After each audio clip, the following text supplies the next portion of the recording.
बैठ बैठ जा। अब देखो, जहाँ तक औरंगजेब की जब हम बात करते हैं, शाहजहां के बाद उसका बेटा औरंगजेब गद्दी पर बैठा था। औरंगजेब को इतिहास में हम आलमगीर के नाम से भी जानते हैं। औरंगजेब ने जिंदा पीर की उपाधि धारण की थी। औरंगजेब जब गद्दी पर बैठा था तो उसका मुख्य उद्देश्य था भारत को दारुल हर्ब से दारुल इस्लाम में परिवर्तित करना। औरंगजेब भारत को दारुल हर्ब यानी दुश्मनों का देश मानता था और यह पूरी तरह से दारुल इस्लाम व पूरी तरह से इसे इस्लामी कंट्री में परिवर्तित करना चाहता था। औरंगजेब अपना राज्याभिषेक 2 बार कराया था।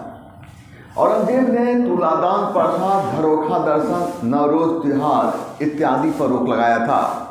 औरंगजेब के इस भेदभाव परक नीति के कारण साम्राज्य में कई विद्रोह हुए थे।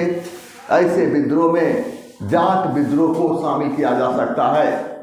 जाट विद्रोह का नेतृत्व गोकुल ने किया था। जाट नेता राजा राम ने अकबर के मकबरे से हड्डी निकालकर उसे जला दिया था। औरंगजेब कहा, मेरे आका के हड्डी जलाया है, पकड़ कर लाओ।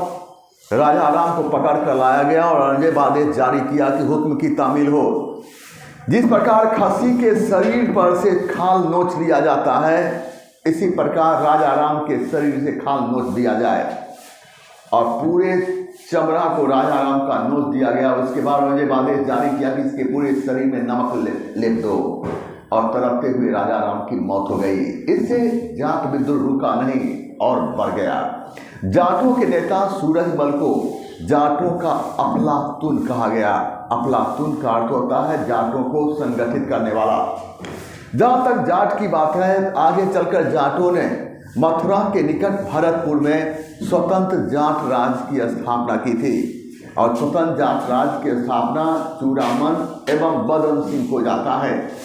जहाँ तक औरंगजेब की बात है तो औरंगजेब के शासनकाल में औरंगजेब ने सिखों के 90 गुरु तेग बहादुर सिंह को कठोर यातना देकर मरवा दिया, क्योंकि इन्होंने इस्लाम धर्म को कबूल करने से साफ इनकार कर दिया था।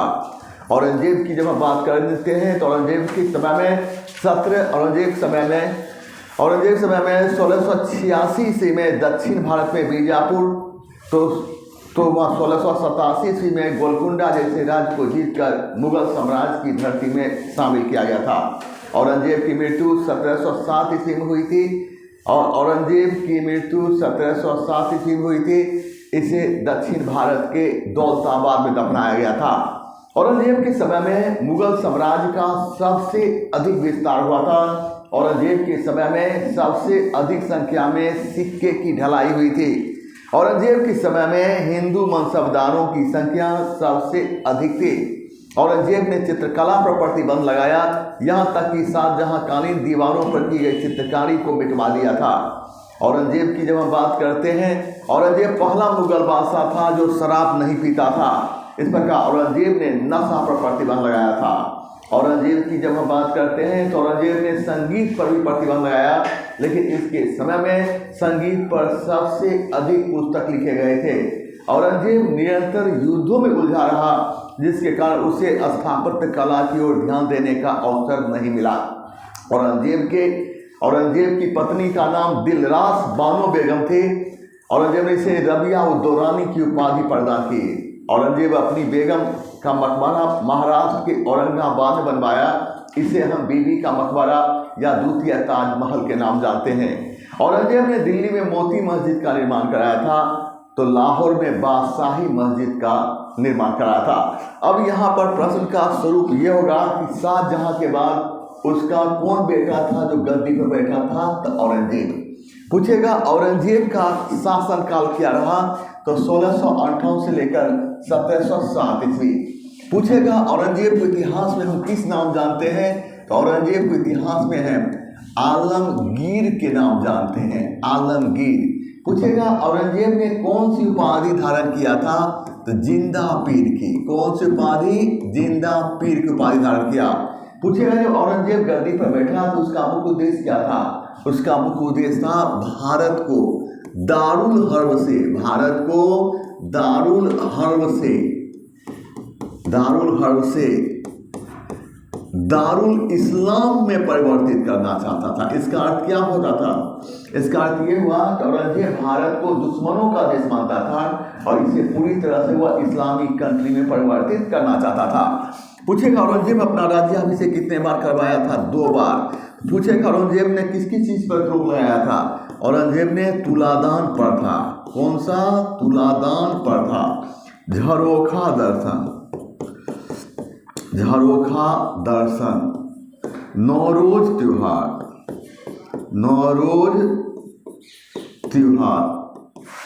इत्यादि पर रोक लगाया।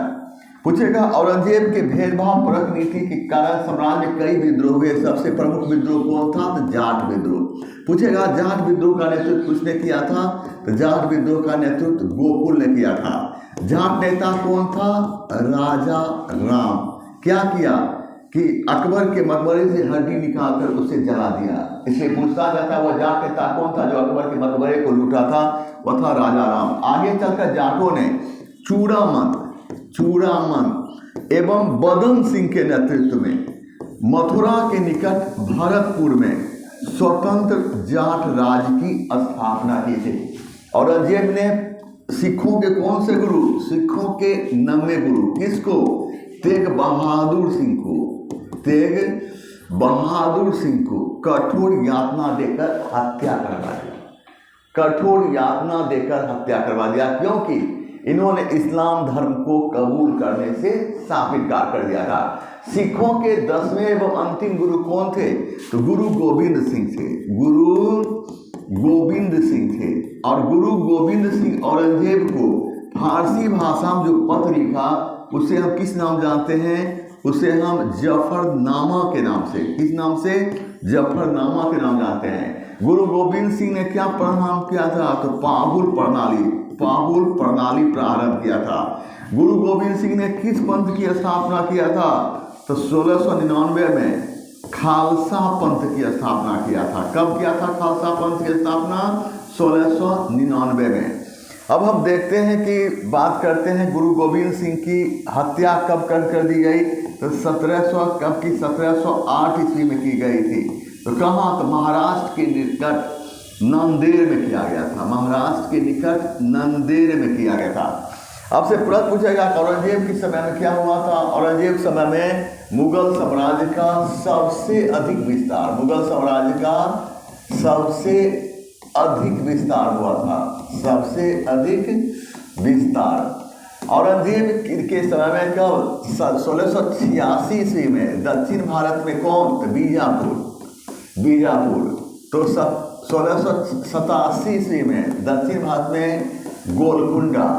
गोलकुंडा जैसे राज्य को जीतकर मुगल साम्राज्य की धरती में शामिल किया गया। औरंगजेब की मृत्यु कब हुई थी? 1707 ईस्वी में। इसे कहाँ दफनाया गया था? दक्षिण भारत के दौलताबाद में दफनाया गया था। औरंगजेब के समय में मनसबदारों की संख्या सबसे अधिक थी। औरंगजेब समय में सबसे अधिक संख्या में सिक्के की ढलाई हुई। औरंगजेब के समय में चित्रकला पर प्रतिबंध लगाया गया। चित्रकला, और यहाँ तक कि शाहजहाँकालीन दीवारों पर की गई चित्रकारी को मिटवा दिया गया। औरंगजेब पहला मुगल बादशाह था जो शराब नहीं पीता था, यानी यह नशा पर भी प्रतिबंध लगाया था। औरंगजेब ने संगीत पर प्रतिबंध लगाया। किस पर?